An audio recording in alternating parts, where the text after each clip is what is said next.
Feminism just means a belief in equality. If you go to the dictionary, you find that a feminist is someone, male or female, who believes in the full social, economic, political equality of males and females.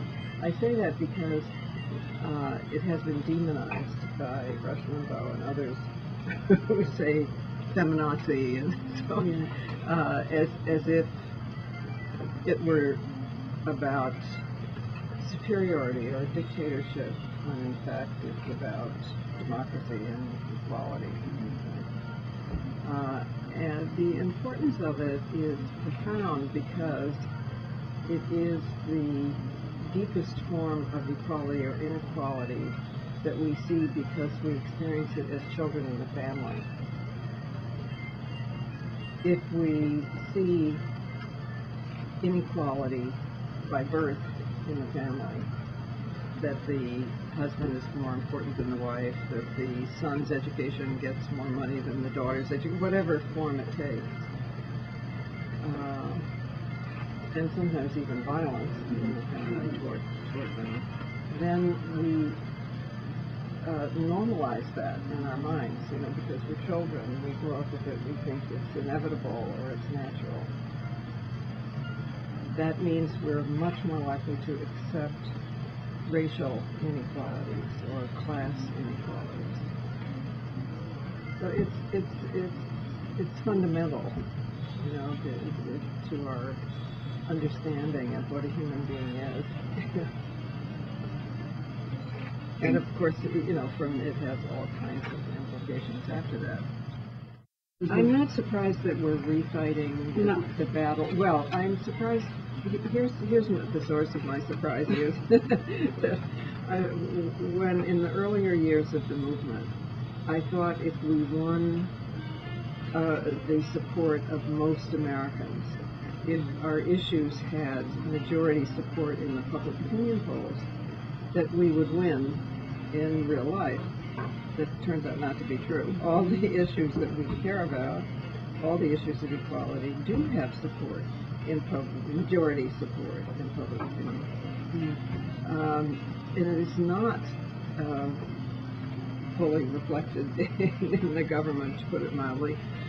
And we have a backlash by the ultra-right wing against the change in consciousness that has taken place because of all the social justice movements, the women's movement, the civil rights movement, the gay and lesbian movement, the anti-war movements, well, they coalesce anyway.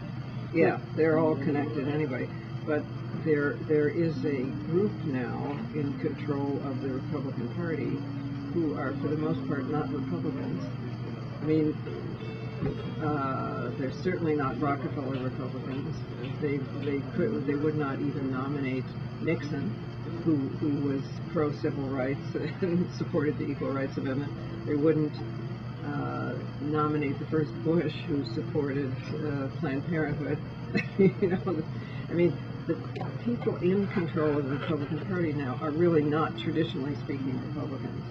A lot of them used to be Democrats, as I was saying last night, who left the Democratic Party after it became racially inclusive in the 60s or so. So they represent the backlash. Certainly Romney does represent the backlash against equality. And now that corporations are people, they can spend endless amounts of money on politics. So what we see is that the issues that the majority of Americans support are either still being fought in the political arena and are contentious, or in some cases have lost, especially in state legislatures, because state legislatures are even less representative than Congress. Well, it's not for me to say what the next step is. It's for you. And so, it's need arises out of real life, not out of some theory, right? But there are, obvious things that are incomplete. We don't have equal pay yet. still an average of 77 cents on the dollar. If you talk about equity, about what people own as well as what they are paid, the inequality is even worse. Men do not raise children. Some men do, but I mean, on the average, most men do not raise children as much as women do. So this is tragic because children then grow up feeling that only women can be loving and nurturing, which is a libel on men. Men can be just as loving and nurturing as women. And also, women have that added responsibility, so they are less likely to be able to fully realize their talents in other areas of life. So, one is economic, one is even deeper than economic, I would say. And it has that women raise children more than men, which is an understatement, has other implications. I think we saw them in the 2008 presidential race, because if you associate female authority with childhood, then when you see an authoritative woman in the outer world, in the political world, it doesn't seem right. Or especially for men, they feel regress to childhood. The last time they saw a powerful woman, they were 8. So, and I think that's part of what happened to Hillary Clinton. Not because she, not at a political level, but at a deep level, when you saw big grown-up, serious newsmen on television saying, "I cross my legs when I see her." Hello, she reminds everyone of their first wives outside alimony court. No, you can't. Even I was shocked. You got the most extraordinary quotes. Now, I think she changed that a lot because of being so confident and being out there despite conflict and despite hostility. She changed the atmosphere. But the fact that we are raised more by women than by men, and also that we see men in authority more than women in the world outside the home, goes deep. That we know we're not crazy. I mean, if you can imagine, and you probably have things like this in your life as a version of this, if you feel you're totally alone in your desire to use your talents or your interests, or you come to feel crazy because human beings are communal creatures. Every culture that I know of punishes by isolation because we are communal creatures. So if you're alone, you do come to feel there's something wrong with you. What a movement does is allow people to tell the truth about their lives and discover that it's happening to others, and give you a community and give you a sense of being able to move forward. And that's crucial. Oh, yes, no, I mean, it's bigger than ever. Look at goals. It is so much bigger than it was for the first decade. I can't begin to tell you. I mean, we were like 12 crazy women, right, in the beginning. I mean, there weren't that many people speaking out, and we were told we were against nature, we were against God, we were against Freud, something. So it's huge now. I mean, you can't go to any community without finding that it's present. Totally present. The idea that it's over or diminishing is the opposition. It's the current form of the opposition. And I would say the same is true of the civil rights movement. It's less said about the gay and lesbian movement because that's a newer movement and its successes are more obvious right now. But not, yeah, but I don't think I've been on this campus. Yeah, right. Well, that was part of my motivation. I hadn't been on this campus. I feel as if I've been on almost every campus. And also, this is my state. This is the state I come from. This is where I mostly grew up. Right, yeah. Right. And also, I thought your honoring of Wheel was important because that is an honoring of history and women who were active. And it was a bonus to have Bunny Sandler here. I haven't seen her in years, and I didn't know that she was going to be here. It's had a progression. I mean, it was Take Our Daughters to Work Day, which was the first day in the history of the country that ever honored girls. We thought girls should have the day of their own. We spent a long time trying to find a men's organization to sponsor Take Our Sons Home Day. And we tried the Shriners, we tried we couldn't quite make that happen. However, eventually, Take Our Daughters to Work Day became Take Our Daughters and Sons to Work Day, because it turned out to be one of the few things that girls had that boys wanted, which I guess is a day off from school, a victory. But I think that boys feel more challenged or burdened by the idea of going to work because it's expected of them. So we were trying to broaden their lives in the same way that girls' lives are broadened by Take Our Work Day. And it didn't quite happen that way. But it's actually up to the company or school district or, that decides to do this. Do they want to make it Take Our Daughters to Work Day, or do they want to make it Take Our Daughters and Sons?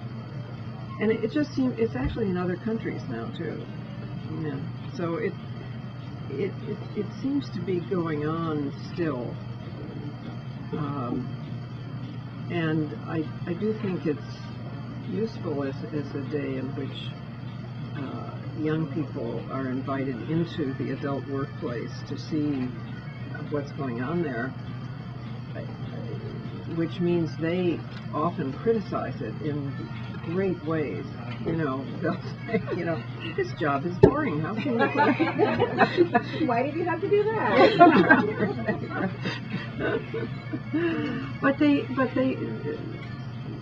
get to go into operating rooms where surgery, is going on, or into recording studios, or, I mean, it's exciting. It's like a really big field trip.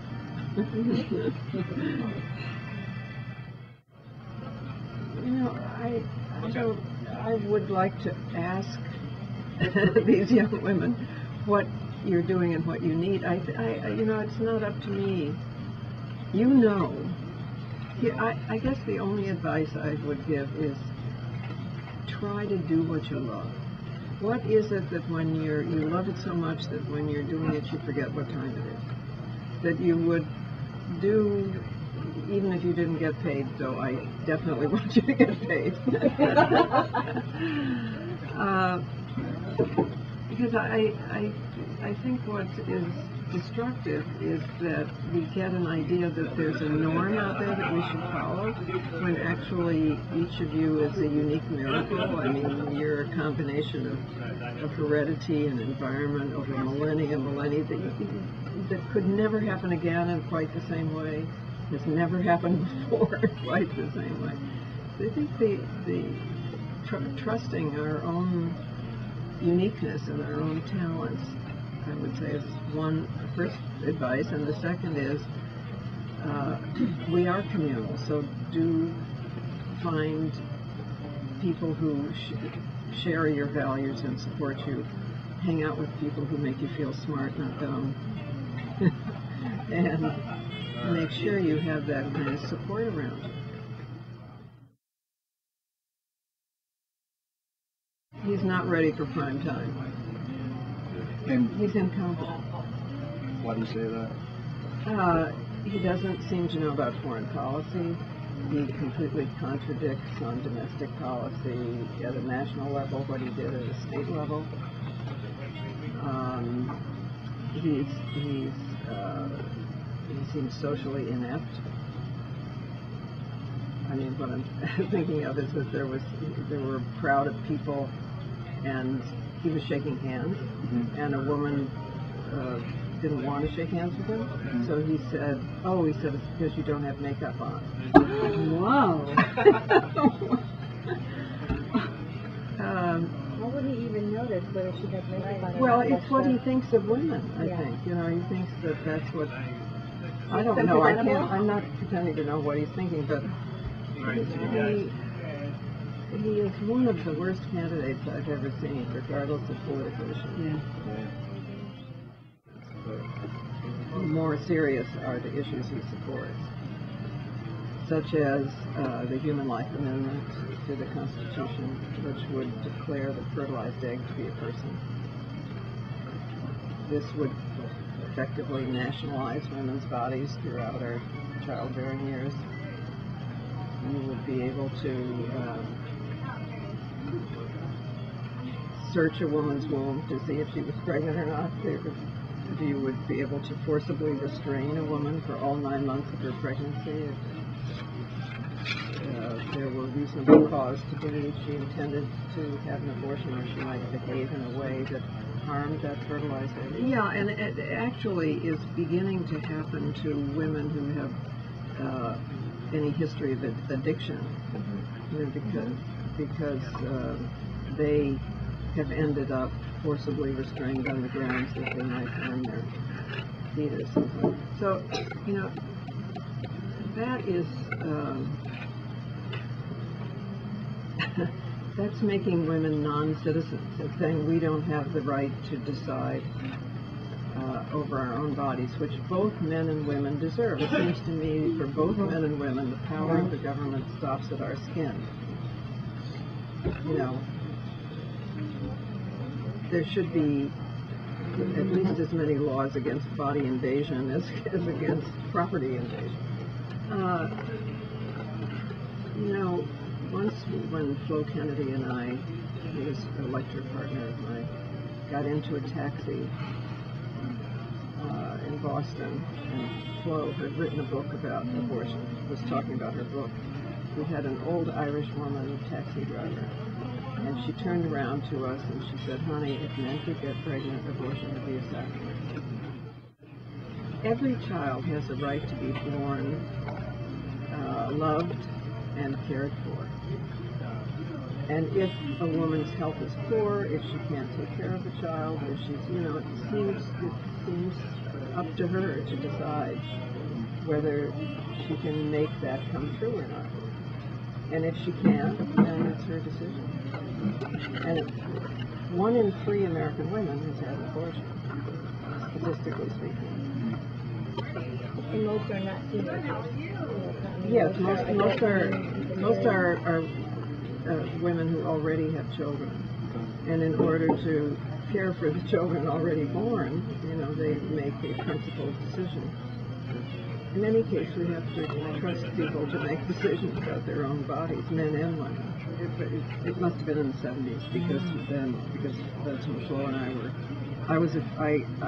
I'd never spoken in public in my life, and I was terrified, and I would only speak with another person.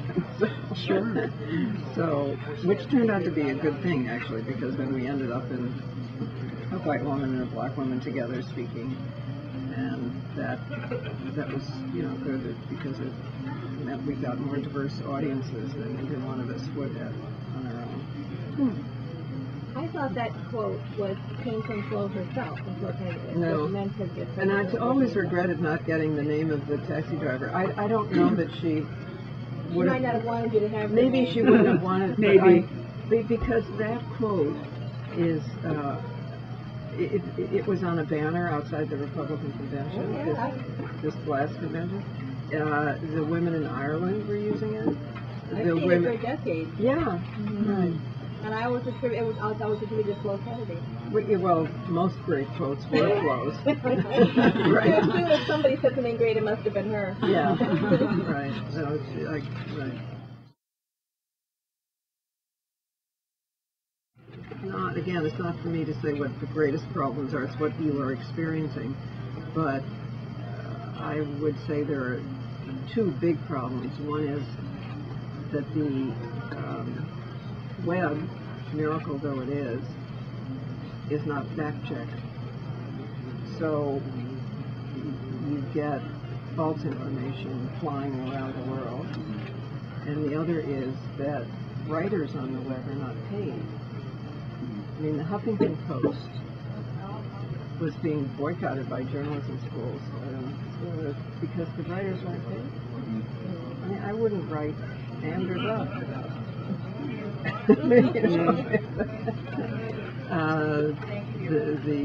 The Daily Beast does pay. Even the Women's Media Center, which is our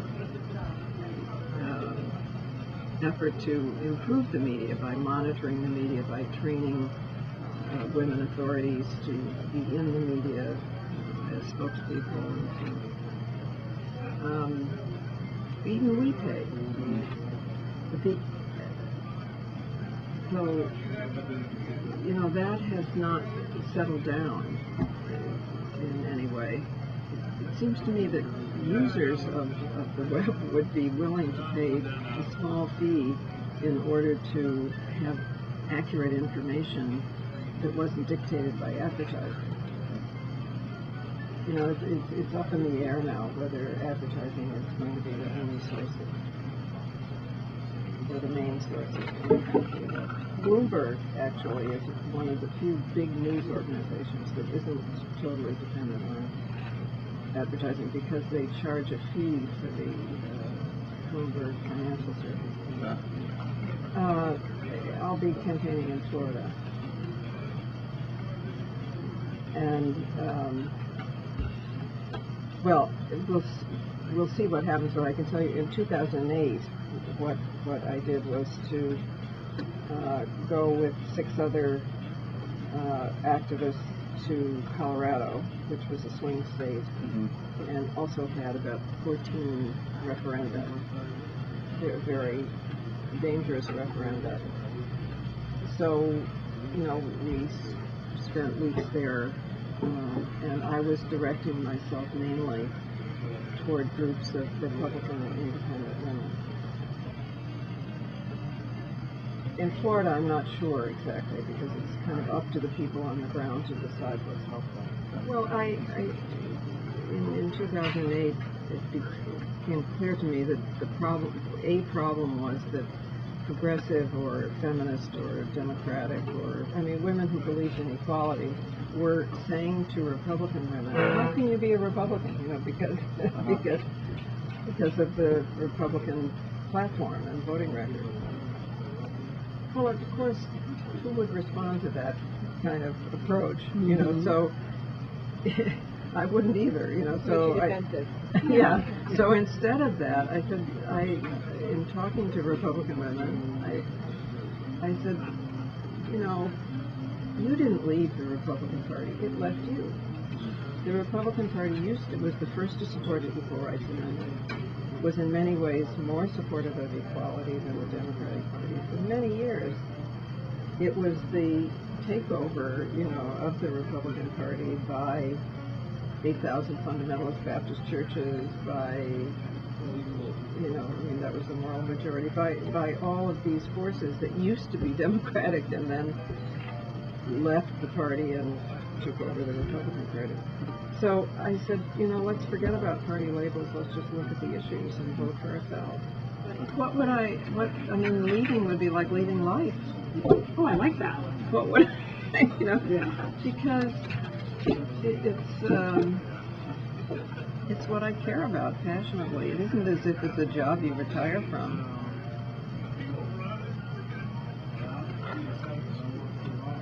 I actually have always been a freelancer, so I don't actually have a job.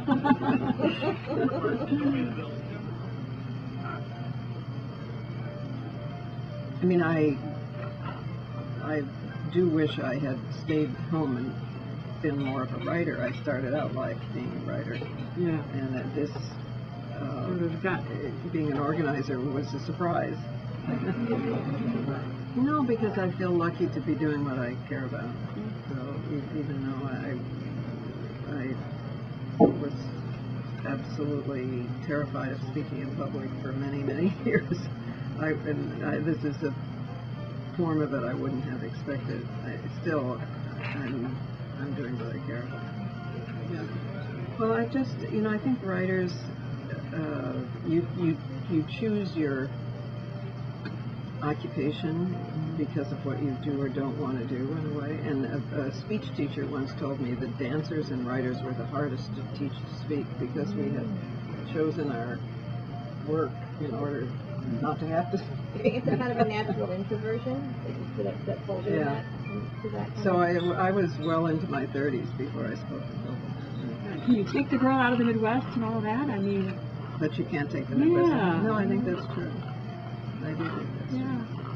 I remember when I first moved to New York, I made a list of things that New Yorkers did that made me afraid of them. Yeah. Like,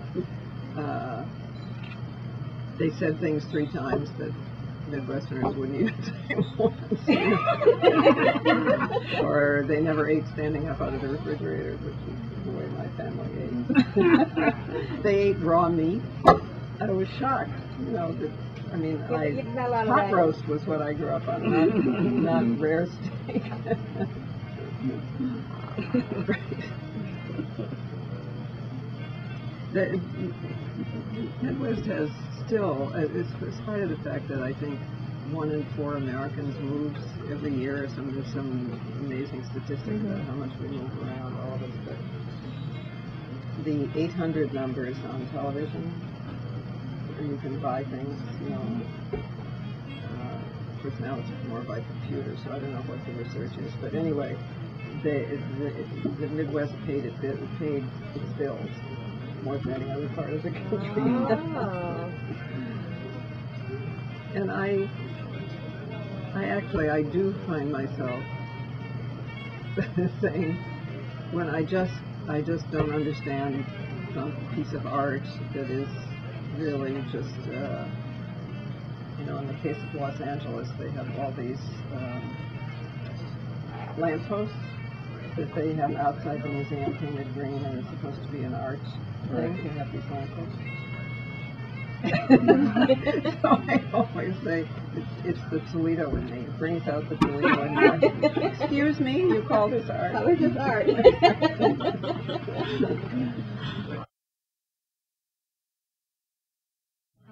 They're absolutely crucial.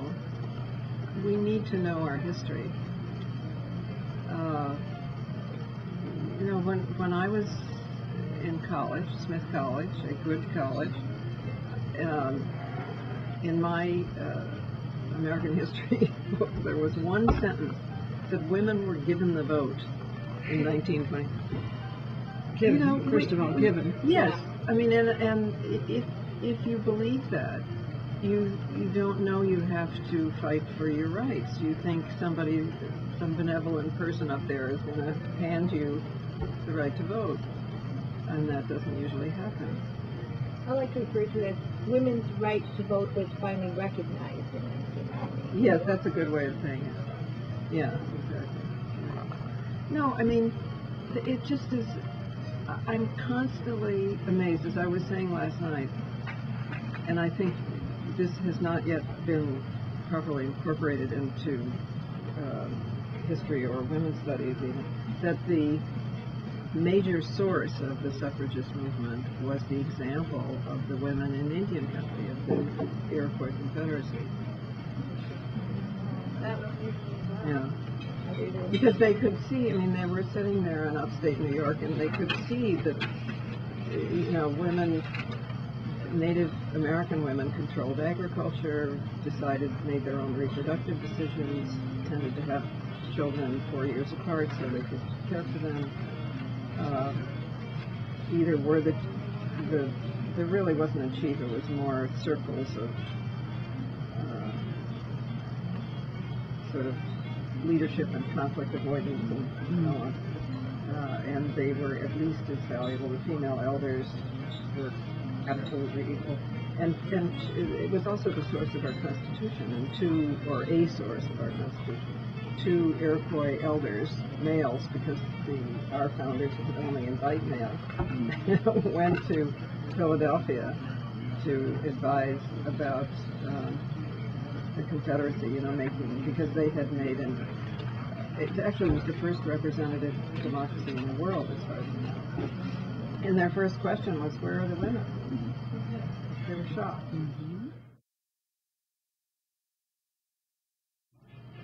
Well, I had a very hard time getting an apartment in New York, for instance, because the landlords felt that a single woman couldn't pay the rent, or would leave and get married and leave them with the lease. And if they thought I could pay the rent, they thought I must be a prostitute, or how else could I pay? Could you have money? Yeah, so that was that was one experience. Another was that when I got my American Express card, I had to have a parent guarantee it. Obviously I wasn't married, right? So. And you were well into adulthood. Yes, I was in my 30s. Wow. And so my mother guaranteed it, and I supported my mother. And this was like a joke on American Express, but that I had to do that. How can I say what's wrong with your jobs, and you can attribute it to me, and then you won't get in trouble? It's my understanding that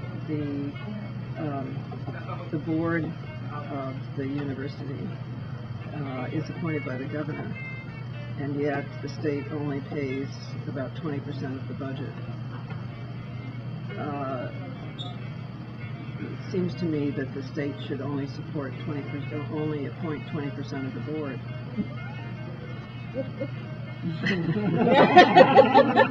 Oh, Karen liked that one.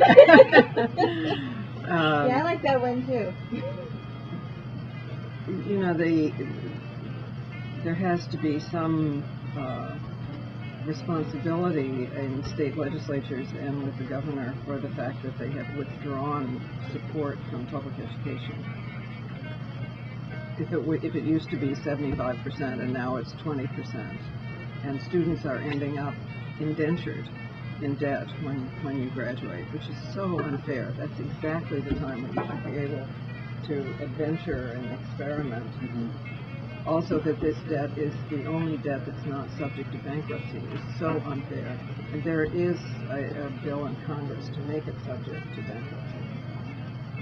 And that debt is gendered as well, because the fact that women make less than men, once you start your career, and that means that debt is a burden for a longer period of time for women. Yeah, if women on the average make $2 million less over the course of their work life than men, it's harder to pay back the debt.